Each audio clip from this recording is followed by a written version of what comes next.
Well, welcome everyone. It's been a little over a month since me and Michelle were last with you guys to do a girls' night out. And so we are going to be picking up where we left off last time. We've been studying the last several weeks, or the last several times, I guess I should say, into basically the women of the Bible. And we are currently in the middle of studying Sarah and Hagar, and of course that's also including Sarah's husband Abraham. We're just kind of going verse by verse through the book of Genesis, and we're just looking at the scripture and just kind of looking at, okay, if this was something that was happening today, how would we as women, how do you think we would fare, and how can we make practical applications in our own life? Because not a whole lot has changed in 3,500 years. Yeah, we have, more modern things. We have cars as far as traveling and whatnot.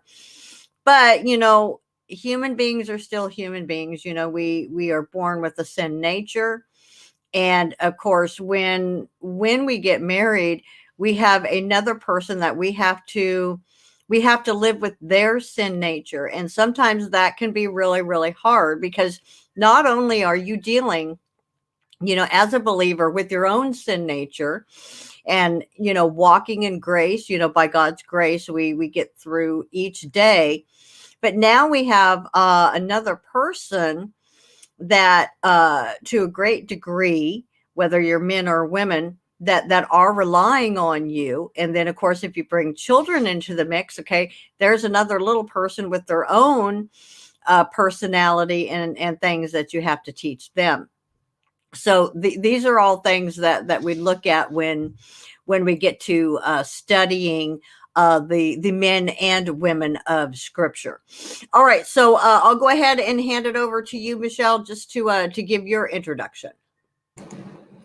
Hi, everyone. I'm Michelle, and I really enjoy our studies that we've been having. I hate that it's been so long for us, but it was my fault there in the end of last month. My dad was in the hospital, and so 2 weeks there, I was kind of out of commission. He is home from the hospital, but he is still not doing well. He has infection in his lungs, and he's bleeding from his kidneys, and a lot of things are going on with him. And yes, he did take the jab, so that's a concern. His health was not the best. And then when he did that, things got a lot worse. So just keep him in your prayers. And I'm really glad to be back this week. I need this study and this fellowship time because, like many of us, we don't attend an institutional church. So this is my study time, and I'm really grateful for that. Well, and like I've said, many times before, this is church for me. To have a place where we come together with other believers. That's why we do this live streaming. The live chat is open. Anyone who comes in while this is live, you are more than welcome to just open up the live chat section and just put a live chat in.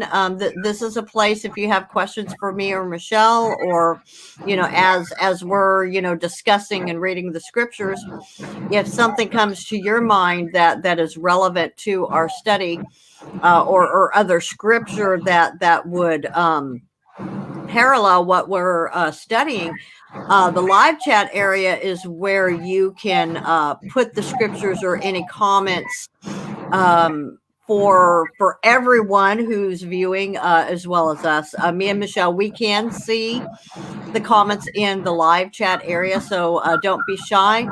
This is why we do these live streams, because we want a safe place where brothers and sisters of the Lord can come together and study the Bible as well as fellowship with one another. Oh, I may or may not be able to answer you, but I can see you in the chat. I did turn my phone on and pull up the live chat, so we'll see how that works. I don't know if it'll work or not since my headphones are not working this week. Well, we'll just do we'll just do the best that we can.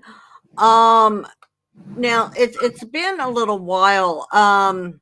Just a little bit of a recap, and of course, you guys can always go back to our previous streams to catch up. We started at the very beginning of Abraham and Sarah's story in Scripture, from when God commanded Abram to leave and just start making the journey, and the Lord has given the promise to Abram that through his seed all nations will be blessed. And so that is what we have been studying. Now, we got a little bit into Genesis 18 last time, but since it's been over a month, we're going to go ahead and just start back at the beginning of Genesis 18. So I'll take the first few verses. We'll talk about that, and then we'll just continue on, and then Michelle can take the next few verses. Okay, so starting in Genesis 18, and the Lord appeared unto him in the plains of Mamre, and he sat in the tent door in the heat of the day. And he lifted up his eyes and looked, and lo, 3 men stood by him. And when he saw them, he ran to meet them from the tent door, and bowed himself toward the ground, and said, My Lord, if now I have found favor in thy sight, pass not away, I pray thee, from thy servant. Let a little water, I pray you, be fetched, and wash your feet, and rest yourselves under the tree. And I will fetch a morsel of bread, and comfort ye your hearts. After that ye shall pass on, for therefore are ye come to your servant. And they said, So do as thou hast said. Okay, and I do remember one thing that we talked about, because I posed the question to everyone last time, was, did Abram know that this was the Lord? And of course, when you go back several chapters to the beginning of the historical account of Abram, you will see that there has been a few encounters already between Abram and the Lord. So by now, yes, I believe that the Scripture is pretty clear that that he knew that it was the Lord.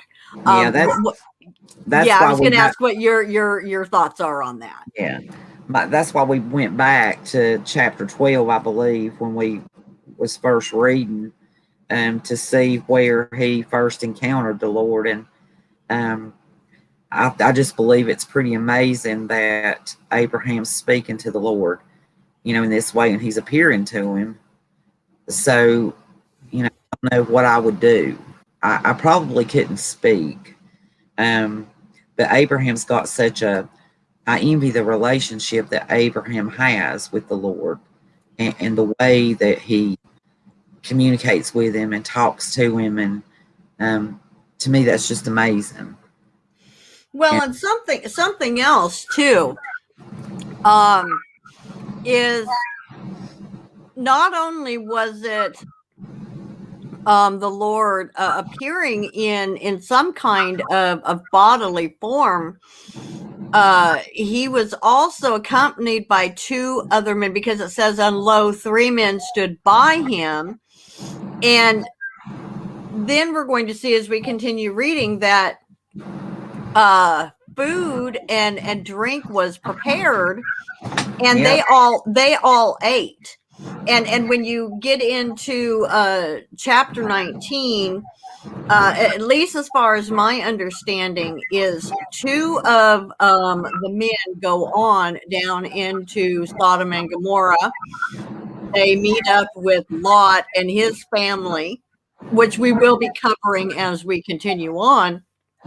And I would say those are angels, just because of things that are described. But the Lord himself, which I would say that has to be the pre-carnate Christ, stays and talks with Abram. So what are your thoughts on that? Yeah, I believe it's two angels too, and they're on a mission. It seems almost like they're just stopping by to catch up with Abram, and they're going to head on down to do the business at hand because Sodom and Gomorrah is a pretty big mess. Well, and it kind of gives you the feel like, yes, they're on a mission. They're getting ready to go take care of business in Sodom and Gomorrah. But it's like Abram's on the way, and you get just the rapport that is going on here, and the fellowshipping and the offering of food. You get a very intimate feeling. Yeah, It's like going and visiting a friend. Yeah, humanistic. That's what I was thinking. Mm-hmm. It's like they're just having dinner, catching up, like, if you and I sat down and ate somewhere, it would be like it's that kind of feeling. Just a normal, family feeling. I guess it's Right. It would be like, let's say, me and my husband, we were getting ready to take a trip, and we're heading, your general direction, and we're going to be passing right by where you and Merle live. It would only be natural that we would want to stop in and say hello to you before we continued on with our journey. yeah. That's the feeling that I get. Yeah. All right. Well, do you want to go ahead and take verses 6 through 10? Yeah. And Abram hastened into the tent unto Sarah and said, Make ready quickly 3 measures of fine meal, knead it, and make cakes upon the hearth. And Abraham ran into the herd and fetched a calf tender and good, and gave it unto a young man, and he hastened to dress it. And he took butter and milk and the calf which he had dressed, and set it before them. And he stood by them under the tree, and they did eat. And they said unto him, Where is Sarah thy wife? And he said, Behold, in the tent. And he said, I will certainly return unto thee according to the time of life. And lo, Sarah thy wife shall have a son. And Sarah heard it in the tent door which was behind him. So she was eavesdropping on them. Yeah, she was eavesdropping. I mean, and if you think about it, though, here is the Lord and his angels. I'm wondering, what Abraham said to her. The Bible only tells us, to make some bread and get it ready. Did he say the Lord and his angels are here? We've got to get him some food. You can only imagine what was going through his head. And then, she's would have to be curious. Yeah, I'd be sneaking my head out the tent too, checking out, seeing what they're having to say. Well, right, and you get the feel of like custom, because Sarah is instructed to make 3 measures of fine meal, make cakes upon the hearth, and then Abraham, takes care of picking out the calf, but giving it to the young man, and when you do a study of ancient whether you would call it Yeah. Near East or Far East, dinner rituals. It's like when you would sit down to dinner, in that country, it was more than what we do now. It's like when we sit down now, unless you're the kind of family, where everyone, it's like part of your family. I mean, you're just sitting down to eat, you're nourishing yourself, but it was so much more, back then in that, do you see what I mean? Yeah, and something else too, knowing what I know about preparing bread and dressing an animal, this wasn't this is not an easy process here. This is, taking some time. It tells that they ate, um, very quickly there, but that's not the way that happens. There was some time in between, them dressing that animal, making that bread. Um, I personally have done both, and it's not a fast process. It's not like boom, there it is. Right, it's like several hours worth of preparing, and then you have to cook the meal. Yep. You have to get, just the preparation time to make the food ready to be eaten. You're looking at several hours. Yeah. So, that they don't give a lot of detail. It talks about Sarah and the Lord saying about Sarah, but it don't go into any other. It's interesting to me that the Bible doesn't go into any other, conversations about, what kind of conversations they had. Because Well, yeah, because they would have been visiting, while once Abram was done giving the instructions to the young servant that was to dress the calf. Sarah's probably busy in the tent, making the bread. yeah. But then Abraham's time was freed. He has to be sitting and talking with them. Yeah, and I just saw Merle made a good point. In the South, a lot of our meals are still that way. Um, maybe not so much like through the week, but like on the weekends and things like that. It's really very family oriented, and there's maybe guests come by, or if somebody shows up, hey, let's cook something. So it's still, I mean, it is different probably than what it was then. But like if I have guests show up, I'm not going to start trying to make bread, because that's an all day ordeal for me. But they, we do cook, and usually you keep things on hand in case, the friends or family drop by, hey, let's do a cookout, or, something like that. And it's still very oriented that way, sitting down to meals as family. So, Well, and something else I was thinking of, I do believe the Lord here. I mean, it has to be the pre-carnate Christ. yeah. And if you look at in the New Testament accounts of the times when Jesus would dine with people in their homes, you will get a good sense of what quite possibly was transpiring with Abraham and Sarah. And of course, women,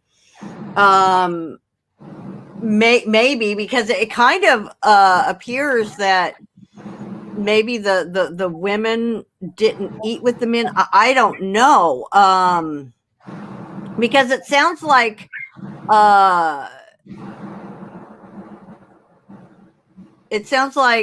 Sarah's really not in the picture when it comes time to eat. Yeah. Because it says, and they said unto him, where is Sarah thy wife? And he said, behold, in the tent. Yeah. So she's not, maybe it was something. It seems like it was just spoke, or maybe it was different because, the people had came, and maybe women just stayed in the tent out of men's business, because That very well could be. yeah, you could see that a lot, even in old stories and stuff. Women kind of just didn't butt in men's uh, talking and stuff like that after dinner. You see that a lot in the older days. So it seems kind of like that situation, but she was doing a little eavesdropping, and I can't blame her. The Lord just showed up. So, But see, also something else. The Lord brings Sarah into the conversation, and they said unto him, "Where is Sarah thy wife?" And he said, "Behold, in the tent." And he said, this would be the Lord, "I will certainly return unto thee according to the time of life, and lo, Sarah thy wife shall have a son." And Sarah heard it in the tent door, which was behind him. And so the Lord is, the feeling I'm getting here is he's not wanting to exclude Sarah in any way, shape, or form. He's turning the attention to Sarah. And so let me go ahead. I'll continue with the next 5 verses. Now, Abraham and Sarah were old and well stricken in age, and it ceased to be with Sarah after the manner of women. So, in other words, she's not able to conceive and bear children anymore. Therefore, Sarah laughed within herself, saying, "After I am waxed old, shall I have pleasure, my Lord being all old also?" Okay, now remember, she's still in the tent, and she's laughing within herself. But the Lord and Jesus was this way too. He could read people's minds. He could read their hearts. He could read just everything about them. And the Lord said, oh yeah. And the Lord said unto Abraham, "Wherefore did Sarah laugh, saying, Shall I of a surety bear a child when I am old? Is anything too hard for the Lord? At the time appointed, I will return unto thee according to the time of life, and Sarah shall have a son." Then Sarah denied, saying, "I laughed not," for she was afraid. And he said, "Nay, but thou didst laugh." Now, here's a question. Okay, it's still giving the impression that Sarah's still in the tent, but Abraham, or the Lord is talking about Sarah. He's realized she's not believing his declaration. She's denying it, but it sounds like she's still denying within herself. She's overhearing what the Lord is saying to Abraham, and then it's like she's saying again to herself, "Well, I didn't lie." And again, the Lord is hearing her thoughts, and he calls her out on it, but he doesn't love it. He does it lovingly. Yeah, he does, because he understands it would really be hard for any woman or man at the age that they were, and her being past the age to conceive.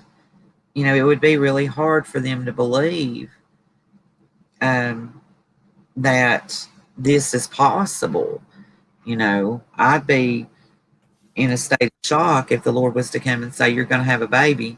I'd be begging, "Lord, please, no, no, no." Right. You're but, right. So her being skeptical about this, that would be anybody's reaction at this point in their life. But yeah, he's talking to her between her and the Lord, and she's still in the tent. And that's the impression I get too. Yeah. Okay. You want to take 16 then? Yeah. "And the men rose up from thence and looked towards Sodom, and Abraham went with them to bring them on the way. And the Lord said, Shall I hide from Abraham that thing which I do, seeing that Abraham shall surely become a great and mighty nation, and all the nations of the earth shall be blessed in him? For I know him, and he will command his children and his household after him, and they shall keep the way of the Lord to do justice and judgment, and the Lord may bring upon Abraham that which he has spoken of him.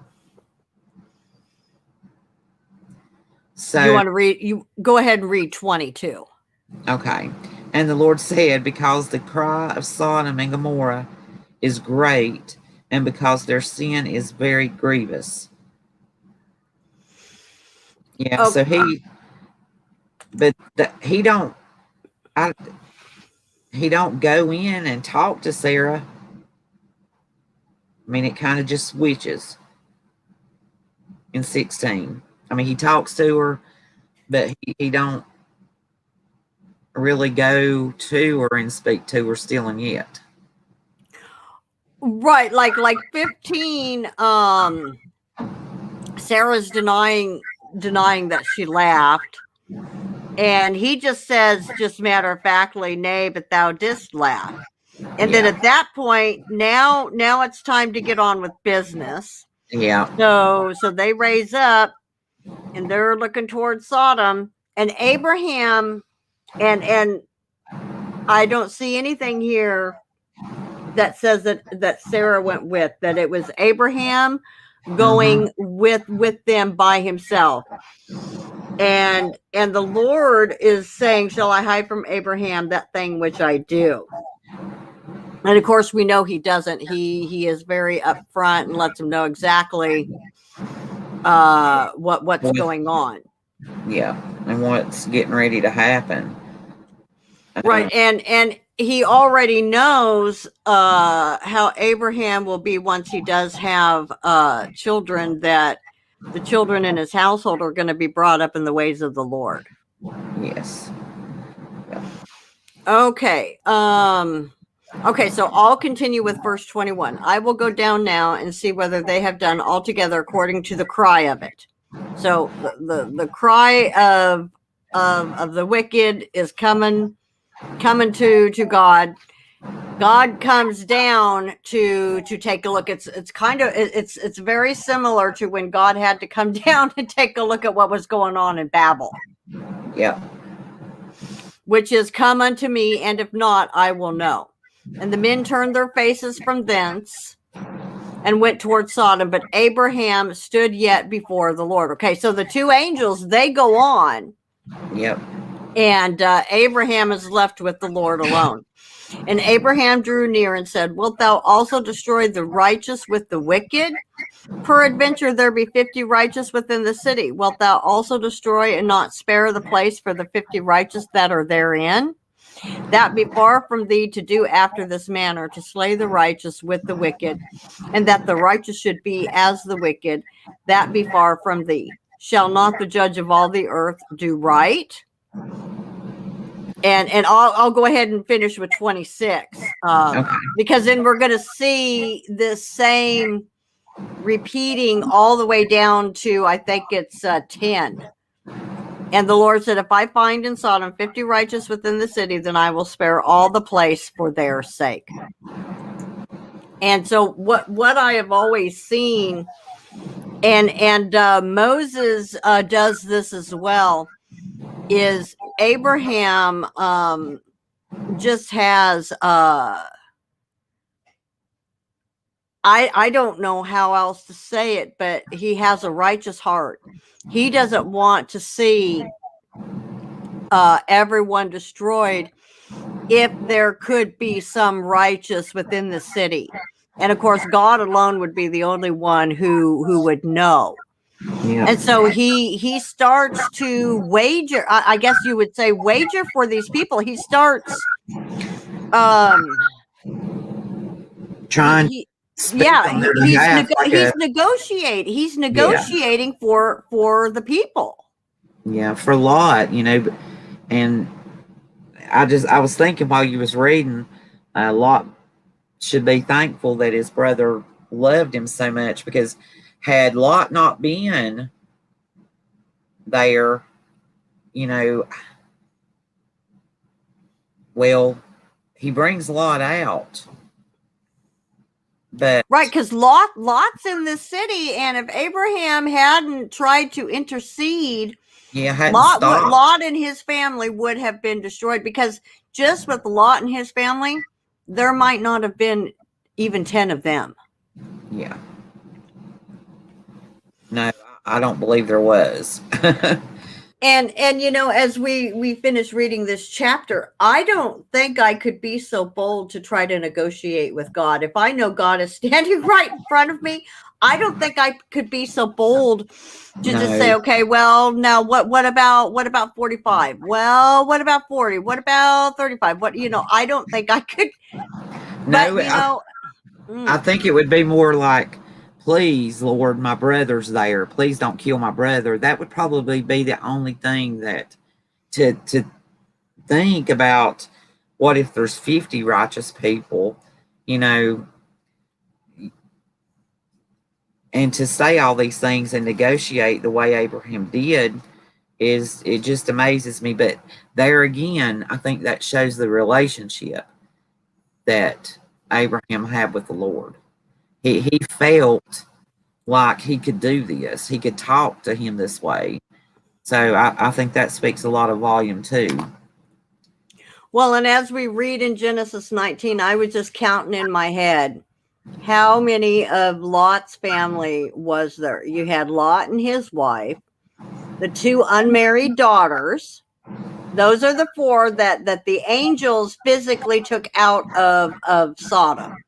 Yes. But then we also get the account that the son-in-laws mocked Lot. And if they're son-in-laws, you know, there has to be, you know, whether it was 1 son-in-law or 2 son-in-laws, there has to be daughters. So at the least, you've got 6 or maybe 8 just in Lot's family, and that's still less than 10. Yep. Okay, where did you? I stopped at 26. So go ahead, read 27. Go ahead and finish out the chapter. Okay, and Abraham answered and said, Behold, now I have taken upon me to speak unto the Lord, which am but dust and ashes.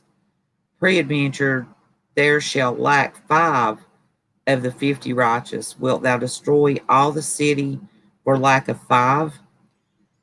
And he said, If I find there 40 and 5, I will not destroy it. And he spake unto him yet again and said, Peradventure there shall be 40 found there. And he said, I will not do it for 40's sake. And he said unto him, Oh, let not the Lord be angry, and I will speak. Peradventure there shall be 30, if 30 shall be found there. And he said, I will not do it if I find 30 there. So he's working with Abraham. He's working it down to bare bones is what he's doing. Yeah. And he said, Behold, now I have taken upon me to speak unto the Lord. Peradventure there shall be 20 found there. And he said, I will not destroy it for 20's sake. And he said, Oh, let not the Lord be angry, and I will speak yet but this once. Peradventure 10 shall be found there. And he said, I will not destroy it for 10's sake. Now, there wasn't 10. There, because if Lot's family equaled at least 10, Sodom and Gomorrah would have been spared. Saved, yeah. Yep. Yeah. And God wasn't going to let him dwindle down to 5. No. Because if there was 5, then it would have been spared. Yeah, no. But that just proves, I mean, this place was full of people, and this is how evil this place was. You know, and it kind of makes you think about today and the way things are going, as far as, you know, the way the world is getting so evil and so mean. And Is there even 10 righteous left in the world? I mean, beside the saved brothers and sisters, I mean, we know there's more than 10 saved around the world. I mean, Yeah, I could name 10 that I know personally that are saved, but yeah, it really makes you stop and think about the way things are going right now. yeah, it sure does. And the Lord went his way as soon as he had left communing with Abraham, and Abraham returned to his place. So, and the Lord walks off. I don't know if Abraham um, even tells him, and say that he does, that he's even going to spare Lot and his family. But all I know is Lot needs to be real grateful to have a. Yeah, he does. Yep. Well, let me go to the next chapter. Let's see, how many verses are there? We may not get through all of 19, but we'll go ahead and start. And there came two angels to Sodom at even, so at nighttime, like at sundown. And these would have been the two angels that were originally with the Lord, with Abraham and Sarah. Okay, and there came two angels to Sodom and even, and Lot sat in the gate of Sodom. And Lot, seeing them, rose up to meet them, and he bowed himself with his face toward the ground. And he said, Behold, now, my lords, turn in, I pray you, into your servant's house, and tarry all night. And wash your feet, and ye shall rise up early, and go on your ways. And they said, Nay, but we will abide in the street all night. And he pressed upon them greatly, and they turned in unto him, and entered into his house. And he made them a feast, and did bake unleavened bread, and they did eat. But before they lay down, the men of the city, even the men of Sodom, compassed the house round, both old and young, all the people from every quarter. And they called unto Lot, and said unto him, Where are the men which came in to thee this night? Bring them out to us, that we may know them. Okay, now, does Lot has to know possibly that these aren't just men, which, I mean, they probably looked like men, because the young and old, I think that they see, okay, strangers come to Lot's house, and they want to do, immoral acts with these two men. But I don't think at this point, what do you think? Do they know that these are angels, or do you think that Lot just at the start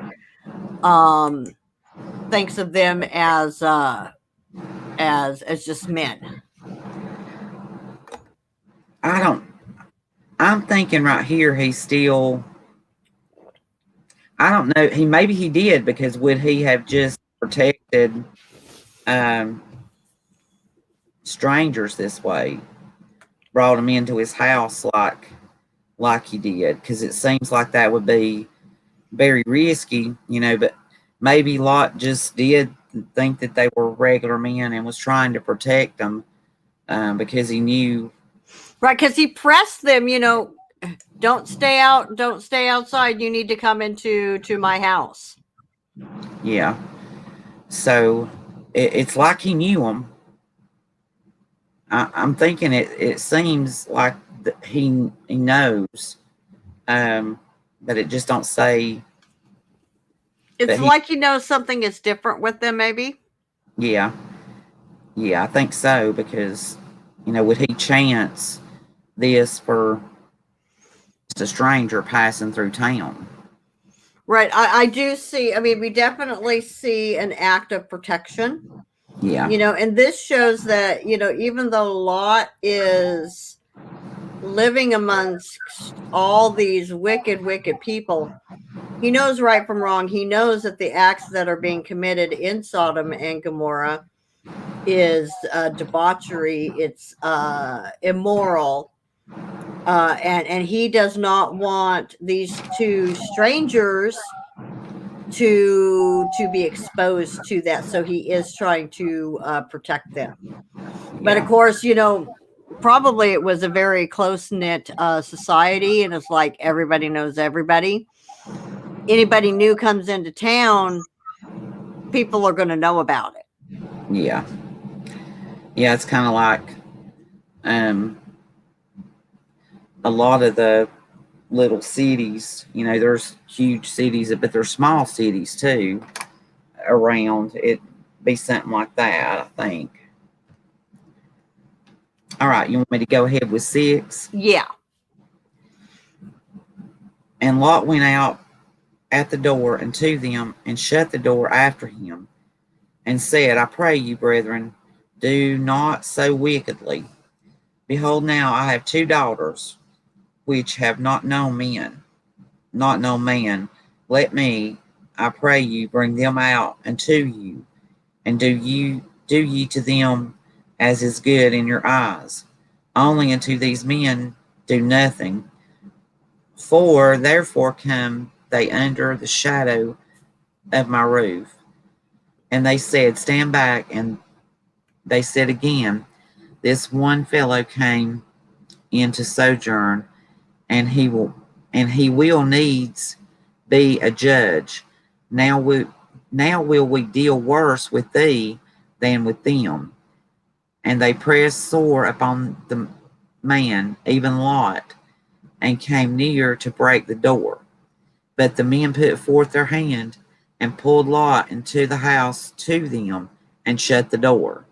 So Lot's willing to give his daughters up to save these men, then he must have known.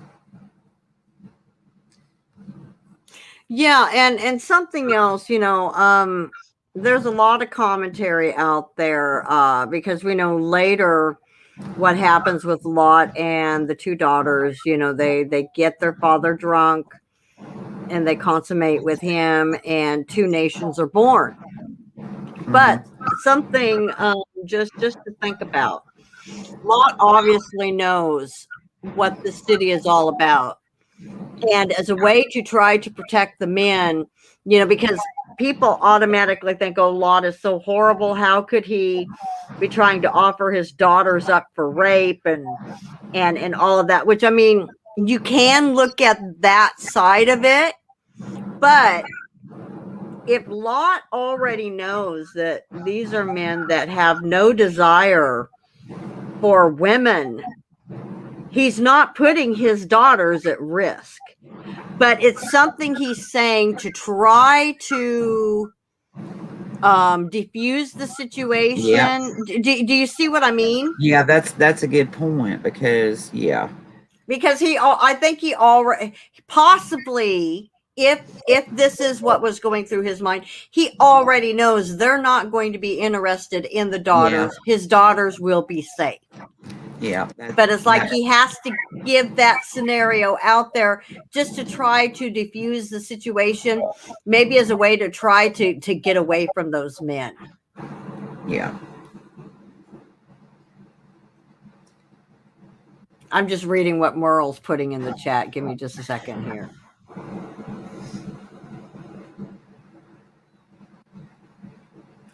Hey, Matt. Hey, Merle. Okay, yeah, and we're all saying the nations that came out of that event between Lot and his daughters were constant enemies against Israel down the line. Yep. Okay, so I'll start with 11. And they smote the men that were at the door of the house with blindness, both small and great, so that they wearied themselves to find the door. Now think of this. Okay, they were so, if I could say this, hell-bent on getting to those men that even with blindness, they did not give up. Now, if I was suddenly stricken blind, I would give up pretty quickly. But the fact that blindness didn't stop them, that they ended up wearing themselves out, That says a whole lot right there. Yeah, And the that's men, right. yeah, it's pretty bad. Yeah. And the men said unto Lot, Hast thou here any beside? Son-in-law and thy sons and thy daughters and whatsoever thou hast in the city, bring them out of this place. For we will destroy this place, because the cry of them is waxing great before the face of the Lord, and the Lord hath sent us to destroy it. And Lot, okay, so here we go. And Lot went out and spake unto his sons-in-law, which married his daughters. So at least that lets us know there's at least 2, which would make it a total of 8, which is less than 10, and said, Get up, get out, get you out of this place, for the Lord will destroy the city. But he seemed as one that mocked unto his sons-in-laws. Okay, so they're mocking him. They don't believe him. And when morning arose, then the angel hastened Lot, saying, Arise, take thy wife and thy 2 daughters, which are here, lest they be consumed in the iniquity of the city. So the son-in-laws and those daughters were They just, perished. yeah. There's no other way around it. They perished, but they were given a way out. Yeah. They were, and they didn't listen. They didn't believe that what Lot was telling them. And it seems like it references like today. We talk to people about Jesus and they don't listen, and the day will come they're gonna perish. Oh yeah, I mean, how many of you, maybe even, talking to your own family that are not saved, when you try to tell them of the destruction that's coming, you get your eyes rolled up at you, and Yeah. you're just gloom and doom, blah blah blah blah blah, and it's like it's coming, and there's nothing you can do to get them to listen to you. It's very heartbreaking. It really, really is. Because the kind of fire and brimstone that rained down on Sodom and Gomorrah, that's what's coming on the whole world. That will destroy the earth. It's not going to be destroyed by flood next time. It's going to be destroyed by fire. Yeah. Okay. I'll go ahead and read 16. And while he lingered, okay, so Lot is lingering, okay, because his heart is there. He has children, possibly grandchildren. It says, and while he lingered, the men laid hold upon his hand, and upon the hand of his wife, and upon the hand of his 2 daughters, the Lord being merciful unto him, and they brought him forth and set him without the city. Okay, so I've read this before, and I think this is a supernatural thing. I think this is one moment they are in Sodom, and the next minute they are outside the city limits. I think this was supernatural, because you can't get from point A to point B unless it's some kind of a supernatural act. I mean, Yeah. just literally physically removed from the area. Yeah. And it came to pass, when they had brought them forth abroad, that he said, Escape for thy life. Look not behind thee, neither stay thou in all the plain. Escape to the mountain, lest thou be consumed. And Lot said unto them, Oh, not so, my Lord. Now, see, this is what's going to become interesting here, okay? He's whining and complaining, basically saying, Behold, now thy servant hath found grace in thy sight, and thou hast magnified thy mercy, which thou hast showed unto me in saving my life. And I cannot escape to the mountain, lest some evil take me and I die. Behold, now this city is near to flee unto, and it is a little one. Oh, let me escape thither. Is it not a little one? And my soul shall live. Okay, so he's not content with where they originally want him to go. but he's begging, I don't want to go into the mountains, just let me escape to this little city over here. And of course, as we continue reading, they will permit him to do that. What is there any thoughts that you have on this? No, it's pretty cut and dry, those verses. Okay, go ahead and read the next 5. And he said unto them, See, I have accepted thee concerning this thing also, that I will not overthrow this city for the which thou hast spoken. Hast thee escaped thither, for I cannot do anything till thou be come thither. Therefore the name of the city was called Zor. The sun was risen upon the earth when Lot entered into Zor. Then the Lord rained upon Sodom and Gomorrah brimstone and fire from the Lord out of heaven. And he overthrew those cities and all the plain and all the inhabitants of the cities and that which grew upon the ground. But his wife looked back from behind him, and she became a pillar of salt. I think far. Yeah, no, and what is your thoughts when it comes to Lot's wife? She couldn't leave behind. She couldn't leave it behind. Well, see, I didn't realize till right now that they had more children. And I've studied this before, so that's sad to say, but I didn't catch, I thought they only had the 2 daughters. And I thought at first that it was because she just loved the heathens there and that lifestyle. But she's leaving 2 daughters behind. Right, because they refused to leave. Yeah. So, but she disobeyed what they said, and this is just a big, huge example of don't disobey God. It's not gonna end well. Well, and it's like, and you can put yourselves in her shoes. Yeah.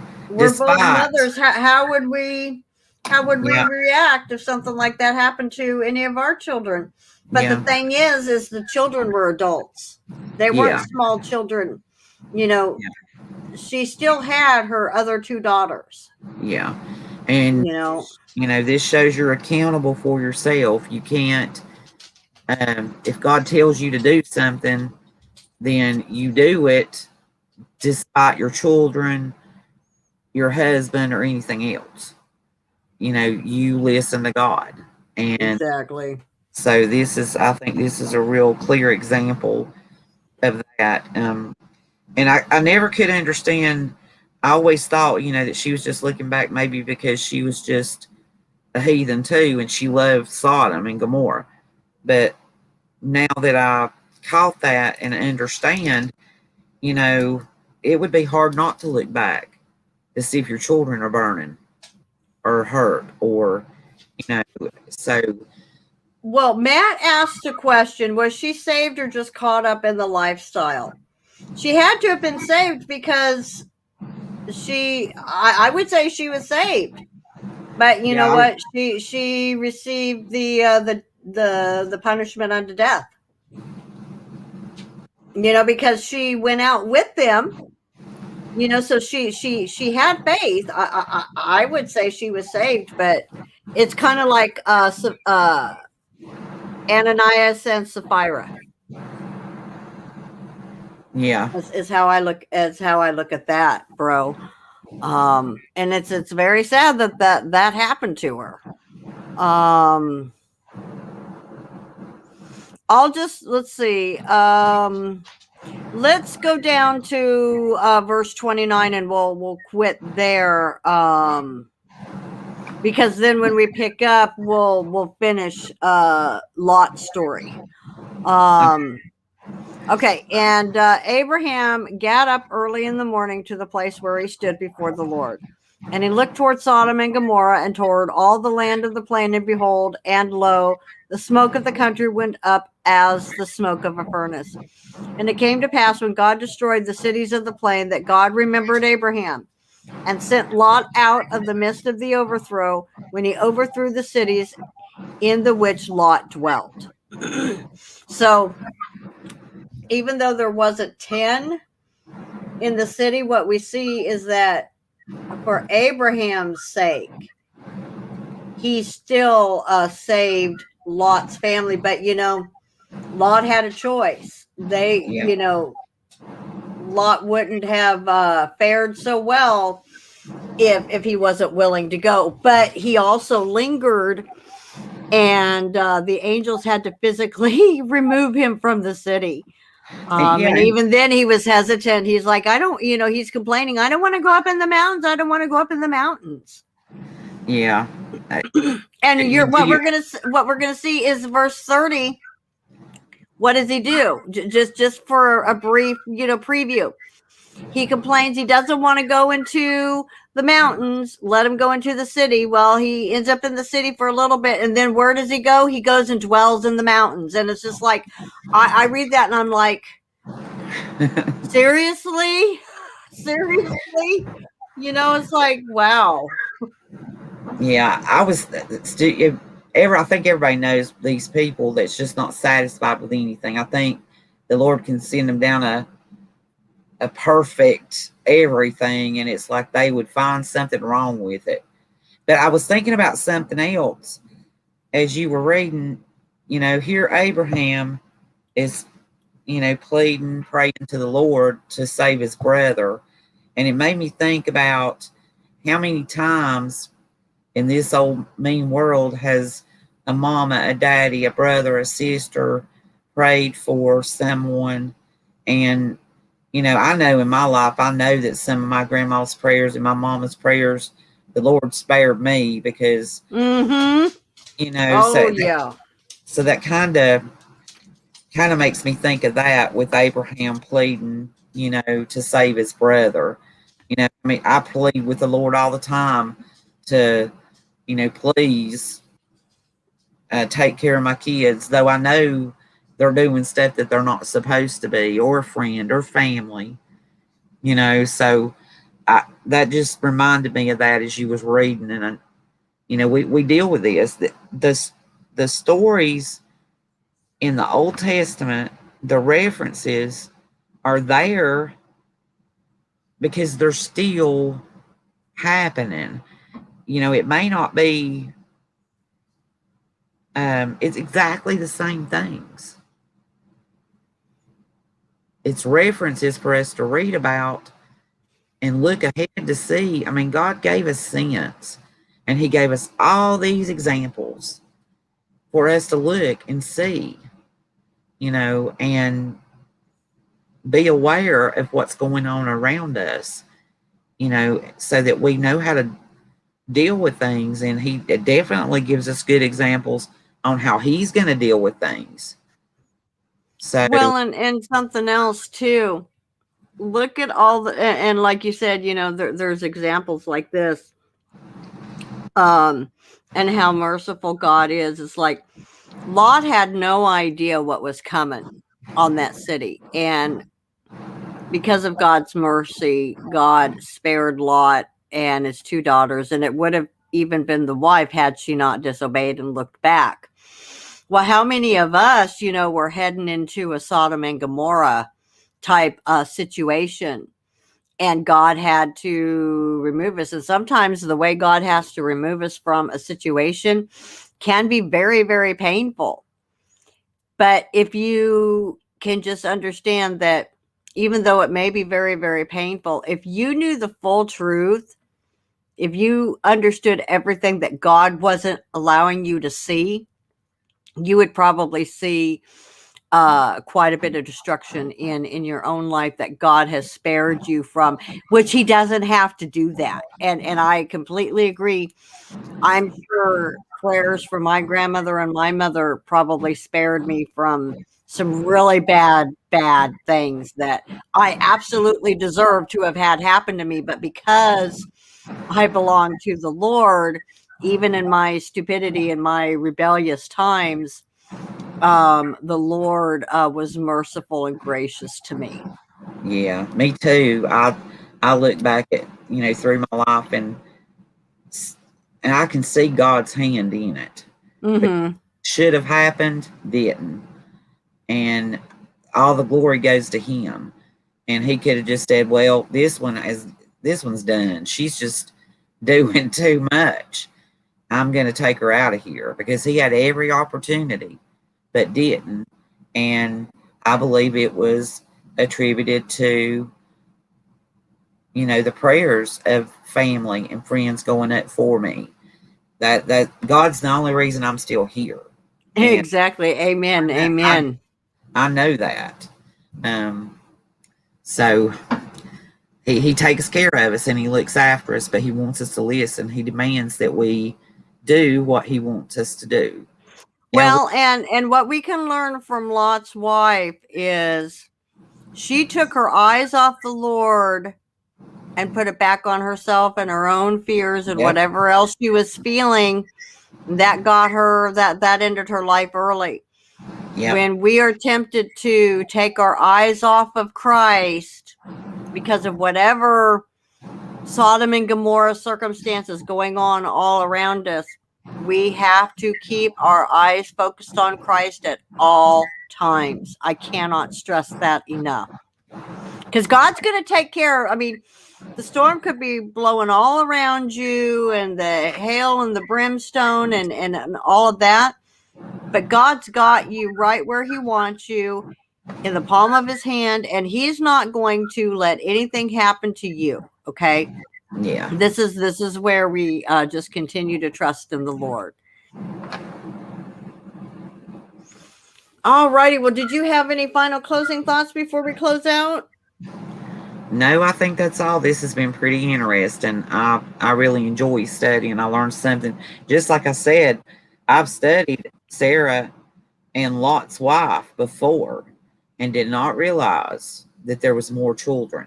Right. So it didn't dawn on me that there was more children. So it's really important that